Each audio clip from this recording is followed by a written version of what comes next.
Salam, hər vaxtınız xeyir əziz izləyicilər. Kanalıma xoş gəlmisiniz. Bu günləri mən sizlərə çox dadlı, pambıq kimi yumuşaq süd çörəyin hazırlama qaydasını təqdim edirəm.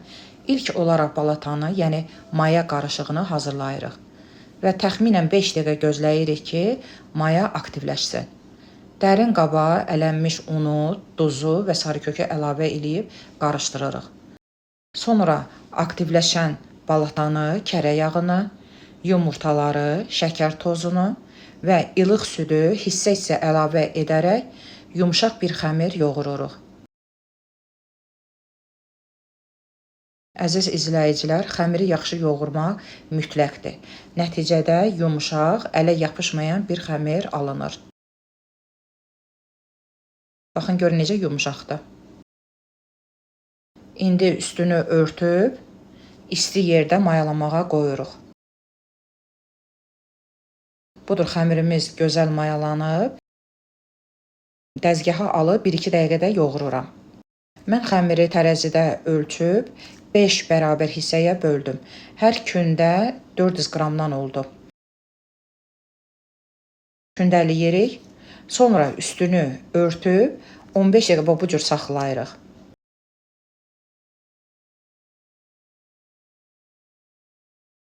Soba qabına yağlı kağız səririk. Videoda gördüyünüz kimi kündələri əlimizlə açıb, oval və yaxud yumru forma veririk.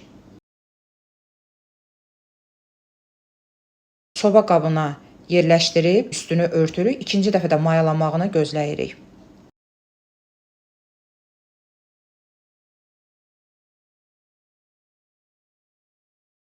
Bir qaba 2 yumurta sarısı, 1 çay qaşığı duru yağı əlavə edib qarışdırırıq.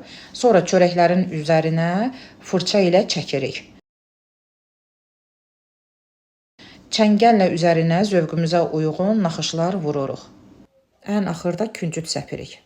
Öncədən silinmiş sobada alt-üst rejimdə 170 dərəcədə 35 dəqiqə üzəri gözəl qızarana qədər bişiririk.